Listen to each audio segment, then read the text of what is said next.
Fala pessoal, sejam bem-vindos a mais uma aula aqui da nossa playlist Cedra Explicada. Nessa aula nós vamos focar em circuitos na qual o diodo é considerado o modelo ideal. Então ele vai ter ou ele vai deixar a corrente circular ou não, mas ele não vai apresentar uma queda de tensão quando ele estiver no modo de condução. Então no modo de condução ele vai ter, vamos dizer, não vai ter nenhuma resistência, a resistência vai ser zero, então não vai ter diferença de potencial, vai ser considerado um curto-circuito. No modo de tensão reversa, quando uma tensão reversa for aplicada a ele, ele vai ter ele vai ser considerado um circuito aberto. Então vamos fazer alguns exercícios aqui.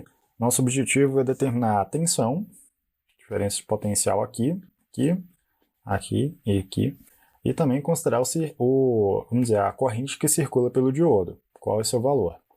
Vamos começar por esse aqui.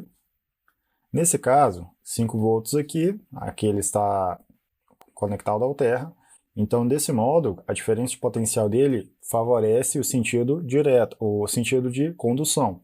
Nesse caso, a queda de tensão sobre ele, sobre seus terminais, vai ser zero, porque ele está no modo de condução e o modelo é ideal. Então, o que falta para a gente é determinar a corrente que circula por ele, ID. ID, então, vai ser 5 volts menos uma diferença de potencial, né, 0 volts, dividido por 2,5 vezes 10 elevado à terceira, ou 2 kΩ. No caso, vamos ter um valor de 2 miliamperes de corrente.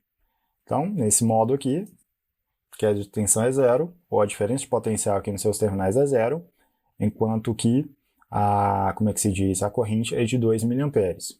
Nesse outro modo aqui, ele está polarizado reversamente, então ele não vai permitir a circulação de corrente, a corrente elétrica não vai circular por ele. Então, nesse caso, a corrente vai ser zero. Vamos dizer, ele está bloqueando. Ele está em aberto aqui, pronto, a corrente só circula se estiver em um circuito fechado. Como o diodo está polarizado reversamente, ele é considerado um circuito aberto, então a corrente não tem como circular porque não tem um circuito totalmente fechado. Já a diferença de potencial, como aqui está em aberto, a tensão dos terminais do diodo, nesse caso aqui, considerando o cátodo e aqui o ânodo, vai ser de 5 volts. Próximo modelo, nesse caso aqui, vamos observar a diferença de potencial. Aqui, zero, está conectado ao terra, e aqui nós temos o quê? Menos 5 volts.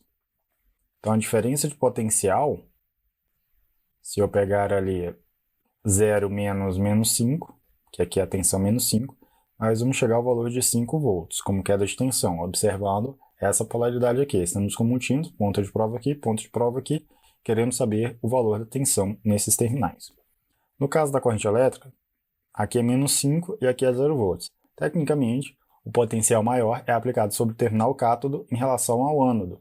Desse modo, ele está em modo de condução reversa, então ele está bloqueando a circulação de corrente. A corrente não vai ter corrente, então vai ser zero.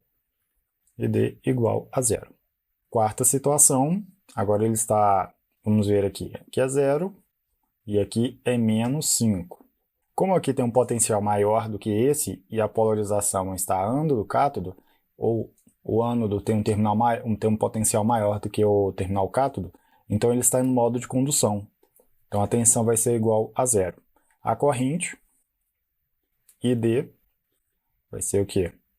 0 menos 5 dividido por 2,5 kΩ.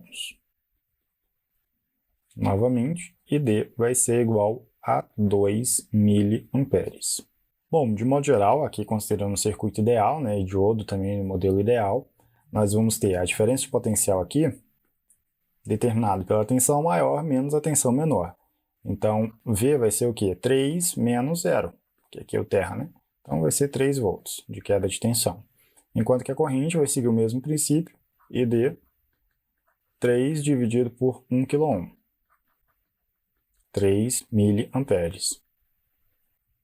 Nesse segundo caso, considerando aqui um terra, né, a diferença de potencial vai ser de 1 volt, enquanto que a corrente vai ser 5 menos 1 dividido por 1 vezes 10 elevado à terceira, que vai resultar em 4 miliamperes. Esse de circuito aqui ele vai ser muito interessante para a gente analisar de forma bem simples se o diodo vai ou não deixar a corrente circular. Se ele estiver no modo de condução, a corrente elétrica vai circular. Se ele estiver no modo de bloqueio, ele não vai deixar essa corrente circular. No caso, o modo de condução é quando a tensão no terminal ânodo, ou potencial no terminal ânodo, é maior do que no terminal cátodo. Aí ele vai permitir a circulação da corrente elétrica. No caso contrário, quando ele bloqueia, quer dizer que o potencial no terminal cátodo é maior em relação ao terminal ânodo. E com isso encerramos mais uma aula relacionada ao livro Microeletrônica, escrito por Cedra Smith. Outra coisa, recomendo para vocês a playlist Cedra Explicado, para vocês verem mais conteúdos lá. Curta esse vídeo, se inscreva no nosso canal e o principal, ative o sininho para receber notificação de novas aulas. Ponto importante, às segundas-feiras eu publico aulas dessa playlist, relacionadas a essa playlist, às 18 horas, e às terças e quintas eu falo sobre questões de engenharia elétrica para concurso público, também às 18 horas, terças e quintas. Então, até daqui a pouco.